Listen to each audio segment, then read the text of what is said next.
Welcome to the DVD Provide Basic Foot, Skin and Nail Care.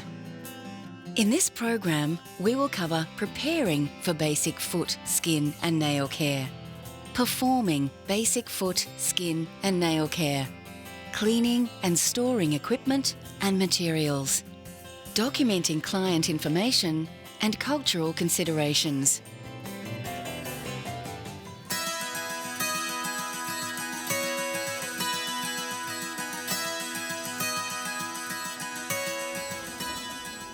Before you help a client with any personal care routine, you should always look at their care plan. The care plan will give you information about the level of support that the client needs.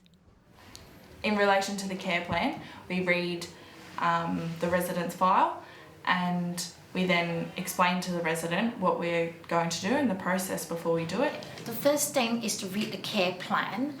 What is required of, is it injury, is it hygiene that we're going to attend to, or is it a wound dressing? Make sure that you have a safe and comfortable place to do your job. This should be in the privacy of the client's room or bathroom, or in a private treatment room within your facility. You will need to have plenty of light available so that you can inspect the skin and nails carefully. You must also follow your organisation's infection control policies and procedures. For example, always wash your hands before you begin. Wear gloves when you are in contact with broken skin, rashes or wounds, or when applying creams or lotions, and dispose of waste materials properly. The equipment and materials that you might need include personal protective equipment, moisturising creams, ointments or lotions that have been approved, or medicaments prescribed for the client's feet, a soft flannel or clean gauze, a clean, dry towel, a nail file or emery board, only if you are allowed to file nail edges, a blunt metal or plastic nail cleaner, and a bag to dispose of waste. If you are allowed to file the client's nails, use disposable nail files.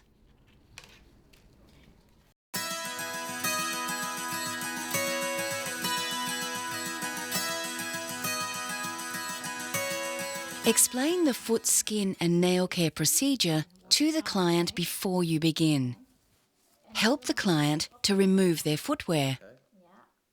Carefully raise the client's feet into a comfortable position. You should be able to attend to the feet without bending down. Ask the client if they have any complaints about their feet, or if they have any pain or difficulty walking.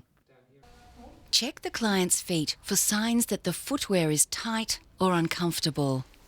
Shoes or socks that rub or dig into the client's toes, feet or ankles can cause serious problems. Look out for red, swollen or broken areas of skin on the feet. Wash the client's feet. It is best to wash the client's feet daily using a mild liquid soap that does not dry the skin. Do not use a disinfectant. It can be harsh and drying. Rinse the client's feet thoroughly with warm water. Make sure that you rinse off all the soap from the client's feet. Any soap residue that remains on the skin can lead to dryness and infection, especially when it is left between the toes. Dry the client's feet. Some clients will require special procedures for drying between toes. The care plan may instruct you to gently swab the area dry using small pieces of gauze or cotton wool, while carefully separating the toes. Check the client's feet again. This time, you will need to look at the condition of the skin and nails. Look for any changes or unusual signs. If you notice anything different, record the information and report it to your supervisor or a podiatrist. Some clients have moisturising creams massaged gently into their skin. This is done to prevent drying and to encourage improved blood flow. If the client agrees, check that the moisturiser is suitable for their skin. Use only a small amount of cream and wear gloves. Be very gentle when massaging the feet. If skin is too moist between the toes, this will lead to fungal infections. Avoid applying moisturisers between the toes, since this can lead to skin breakdown and infection. When medicated creams or lotions have been ordered, check that the correct client's name appears on the label of the cream or lotion. Check the use-by dates, follow the instructions on the tube or bottle, and always wear gloves. Do not share tubes or bottles of cream or lotion due to the risk of infection. The client's care plan may provide additional advice. Medicated creams are prescribed and need to be signed off on the medication chart. You might be instructed to cover the treated area with a dressing or gauze to keep the lotion in place and to avoid staining clothes. Never apply bandages or dressings tightly, as this could restrict blood flow to the feet. Nurses or podiatrists are the only people allowed to trim or cut clients' nails. You may be allowed to gently file jagged or chipped nail edges smooth so that they do not catch on the client's skin or clothing. Never file the nails of a client who has diabetes or circulation problems. This should only be done by a podiatrist. File in one direction only, moving from the outer edge of the nail toward the inside rather than filing back and forth. Avoid touching the skin or filing the nails too close to the edges of the nail bed. Don't disturb the corners of the nail because this can lead to infection or ingrown toenails. If required, you will need to clean the client's nails. Gently clean behind the nail using a single-use or sterilised nail cleaner. Avoid digging into or putting pressure on the nail bed, only removing dirt where you feel no resistance. Nail brushes can spread infection and damage the skin and should not be used. If dirt cannot be easily removed using a nail cleaner, nails can be left to soak in a warm foot bath to loosen trapped dirt. It might be best to add mild foot soak oils to the water to help this process, but check with your supervisor first.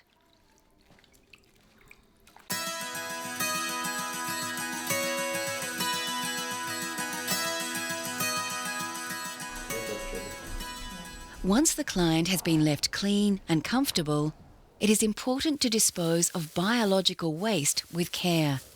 Place the waste into a small plastic bag and put the bag into the biological waste bin. Put any single-use equipment that you have used into the general waste.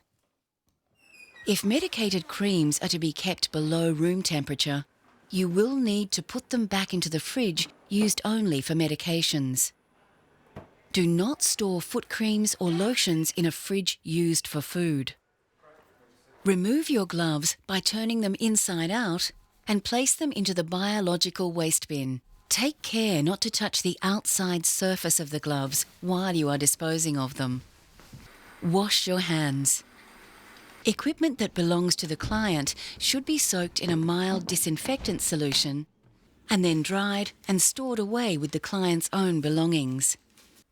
If you are working at a residential service, you might keep individual nail kits for each client. Each kit should be clearly labelled with the client's name. Make sure that you return equipment to the correct bag after it has been thoroughly cleaned and dried. Any metal items, such as files or nail cleaners, must be sterilised before the next use. Place them in the labelled container to be sent to a sterilising service.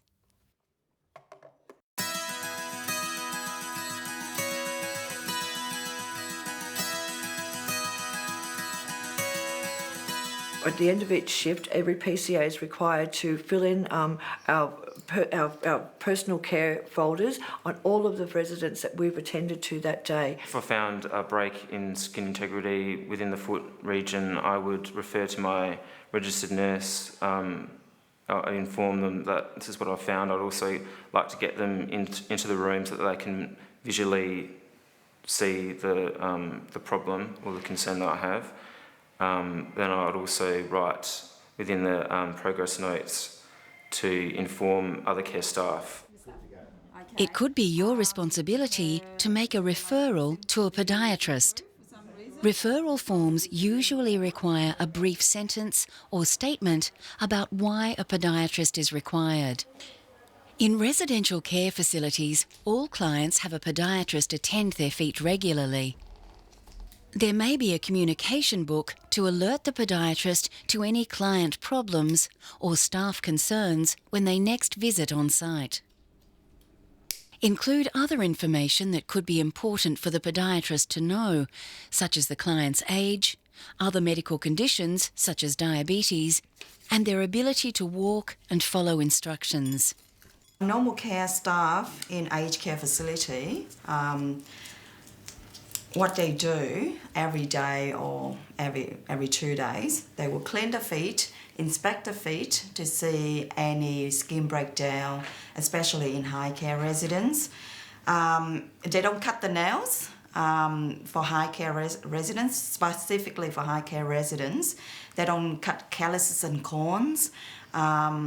They do dressing, but anything specific with the feet, they do not treat, they would refer to the podiatrist. Now what podiatrists do, we come in routinely every 6 weeks to trim the toenails, check circulation, check overall feet conditions, mainly check to see any skin breakdown, ingrown toenails, calluses or corns to be removed.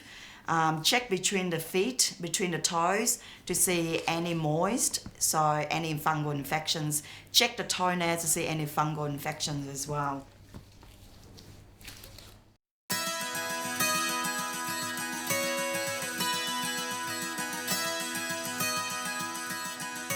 Australia is a multicultural society, and you will work with clients from many different countries and ethnic and cultural groups. A client's culture can influence how they behave, how they communicate, and how they want to be treated. For example, Indigenous Australians have a distinct and complex culture. To work effectively with Aboriginal and Torres Strait Islander people, you need to understand and respect restrictions and rules about men's business and women's business, and respecting women's modesty.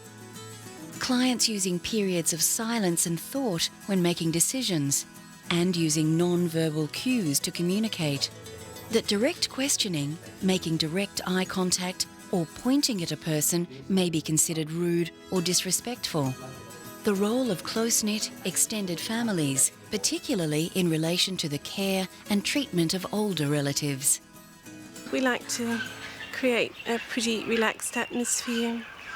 This is their home. A lot of the elders, in traditional Aboriginal culture, the elders aren't cared for in a facility. So the people that we have here are unable to be cared for by their family, or they don't have family. You respect their privacy, you make sure they feel safe, you make sure they feel comfortable with who's caring for them.